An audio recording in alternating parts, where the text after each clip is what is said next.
Bom dia. O que a gente pode falar sobre o combate dessa praga que está causando pavor aos produtores de soja aqui no estado? Ok. Realmente é um tipo de borboleta, mas nós costumamos, pelo hábito noturno, ela na verdade é chamada de mariposa. Mariposa. Né? E com relação ao pavor que você menciona, é importante, eu acho, no início da conversa já, deixar, vamos dizer assim, muito claro que não é uma situação assim que justifique pavor ou pânico. Mais do que isso, eu recomendo cautela, cuidado. Mas ela não vai causar tantos prejuízos à safra quanto se imagina? Não, isso não é possível antecipar e prever. Tá? A cautela e os cuidados que nós devemos ter é exatamente pelo potencial que ela tem de vir a causar danos. E esse potencial qual é? Esse potencial ele é representado pelo fato dela poder atacar a soja desde a fase imediatamente após a emergência das plantas do solo, que é o que está acontecendo agora no campo, né? A soja acabou de ser... É a fase que se está, né? Semeada, né? E o potencial para isso se estender até mais tarde e ela atacar as vagens, os legumes, o produto final. Na verdade, são várias gerações, né? Uma geração desta praga se completa em torno de 35 dias. Então, existe a possibilidade de que várias gerações ocorram durante a safra de soja. Entendi. É a possibilidade em termos de condições ambientais para ela. E ela se prolifera muito rápido? Sim, ela tem, como toda mariposa que produz uma lagarta que é praga na agricultura, nós temos vários outros exemplos, né?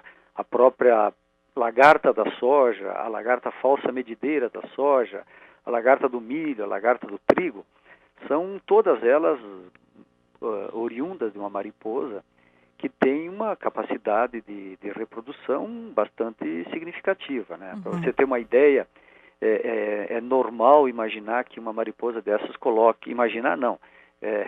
é normal considerar que tem dados de pesquisa que provam que uma mariposa dessa coloca em torno de 1.500 ovos. Sim. Né? E a partir desses ovos nascem e eclodem as lagartas, que vão crescendo durante um período aproximadamente de 21 dias, dependendo muito do clima, principalmente temperatura, e é o período então que ela se alimenta da soja e causa danos. São 1.500 ovos por cada lagarta durante esses 35 dias de vida dela. Um pouquinho antes, né? São 1.500 ovos em média para cada mariposa. Ah, tá. E de cada ovo sai uma lagarta. Tá. Né? Então, potencialmente, são 1.500 lagartas por mariposa também. Nossa. Claro que na natureza existem, e a gente já constatou, felizmente, aqui no Rio Grande do Sul, embora a praga seja nova aqui, já se constatou alguns fatores de controle natural, alguns outros insetos que matam a lagarta. Né? Então, o resultado final não é o resultado líquido, digamos assim, não é de 1.500 ovos, 1.500 lagartas. Uma boa porção morre naturalmente. O fato é que, mesmo acontecendo isso, a preocupação do momento se justifica porque, normalmente, o que sobra, digamos assim, já pode ser suficiente para causar os prejuízos. Agora, o que se pode fazer para o combate dela? Bem, o combate, pensando em termos de combate, medidas emergenciais, né, são aplicações de inseticidas, né, e outras medidas importantes é conservar esse controle natural que existe. Né? Mas a possibilidade de ter que se usar inseticidas é muito, muito real, né? Principalmente nós estamos aqui no meio praticamente das lavouras de soja aqui do Planalto e temos constatado e comprovado a presença da lagarta ainda pequena, atacando a soja ainda pequena, né? E isso certamente exige cuidados e tomadas de decisão no sentido de controlar ou não. Esta tomada de decisão é uma decisão técnica muito importante, que exige que o produtor, o seu assistente técnico, o agrônomo, o técnico agrícola, faça um monitoramento da lavoura para ver se ela está presente, porque tem um detalhe importante: além desta lagarta, existem as outras que já nós estávamos acostumados a conviver com ela. E este está sendo um ano que, pela amostra inicial, vai ser um ano de muita lagarta em soja, não apenas da Helicoverpa. Por que isso? São as condições climáticas que favorecem as espécies, cada uma tem seus requisitos ambientais específicos, né? E isso é uma coisa que em alguns anos a quantidade é maior, em outros é menor. Os indicativos iniciais para essa safra são de que o ano é muito favorável. Está ocorrendo uma grande quantidade de lagartas nas lavouras, mas não todas Helicoverpa. Essa situação, então, mais do que nunca exige o que eu estava dizendo, que é o monitoramento, que é a presença do técnico ou do produtor na lavoura, examinando as plantas com muito cuidado. A Helicoverpa é difícil de ser enxergada a campo quando ela é pequena. Ela tem um comportamento de se proteger dentro das próprias estruturas, das folhas da soja que ainda não abriram, né? Aquilo que o agricultor chama de broto da soja. Elas ficam dentro, escondidas, e quando a gente percebe, se não for feita uma vistoria frequente, elas poderão estar muito grandes já, e isso dificultaria o controle. Uhum. Como se faz o controle dela ainda pequena? Os mesmos procedimentos que eu mencionei antes. Possivelmente tenhamos que aplicar inseticidas. Né? O método emergencial para controle é a pulverização na lavoura. Tem vários inseticidas que estão legalmente posicionados, registrados, né, no Brasil para o controle dessa praga, e produtos de natureza química, que são a maioria, e também produtos de natureza biológica, inseticidas que são produzidos a partir de micro-organismos que são patogênicos para a lagarta, causam uma doença na lagarta. Então, esse arsenal de ferramentas, de possibilidades, estão à disposição para serem escolhidos e então aplicados. Não tem nenhuma forma de se controlar que seja diferente? Olha, existem métodos complementares dentro daquilo que a gente chama de controle integrado, né? Controle integrado ou manejo integrado das pragas é uma estratégia de controle que implica em lançar mão de todas as possibilidades existentes, né, disponíveis, certo? Então, eu comentei no início que já constatamos, nas nossas condições, vários inimigos naturais da Helicoverpa que estão fazendo uma parte já. Nos compete, então, nesse contexto de integrar, procurar usar inseticidas, né, quando houver necessidade, usar inseticidas que sejam menos agressivos possíveis para os inimigos naturais. Isso permitiria que os inimigos naturais estivessem nos ajudando e, ao mesmo tempo, contaríamos com o efeito do próprio produto. Outra forma de também se encarar o problema é fazer monitoramento através de armadilhas de feromônios. O feromônio é um atraente sexual que as mariposas produzem para se encontrarem no ambiente, se acasalarem e, a partir daí, gerarem a sua prole. Então, o feromônio é a comunicação química entre elas. No caso da Helicoverpa, por ser uma praga muito estudada e muito conhecida no mundo inteiro, existe feromônio já sintetizado, disponível no comércio. Então, é possível comprar esses feromônios, são pequenos septos de borracha que vêm impregnados com esse produto volátil, e esse feromônio é colocado numa armadilha. A armadilha nada mais é do que um telhado, uma casinha de plástico com um assoalho, um fundo adesivo. Então, a mariposa vem voando, atraída pelo feromônio que é colocado dentro da casinha, e ela fica aderida a esse adesivo, e ela fica, então, impossibilitada de acasalar e de continuar o ciclo. Isso serve tanto para monitoramento, principalmente, como também exerce até um certo efeito na população da helicoverpa. Sim, porque diminui, né? Diminui. Na medida em que ela vai para a armadilha e ela não se reproduz, Exato. diminui consideravelmente a lagarta, né? Exato. Mas é importante eu mencionar, não posso criar uma falsa expectativa para se fazer o controle com o feromônio, a quantidade de armadilhas que seriam necessárias por hectare, por exemplo, é uma coisa ainda que não está bem estabelecida e talvez não haja viabilidade econômica para isso e nem disponibilidade. É muito cara essa armadilha? Não, a armadilha em si não é cara. Uhum. A armadilha não é cara, mas quando se pensa em usar uma ou outra numa propriedade para fins de monitorar a presença das mariposas. Ah, claro. Para controle, a densidade de armadilhas, como eu disse, não está determinada ainda, e pelo menos bem determinada, e seria talvez uma coisa não muito exequível. Uhum. Né?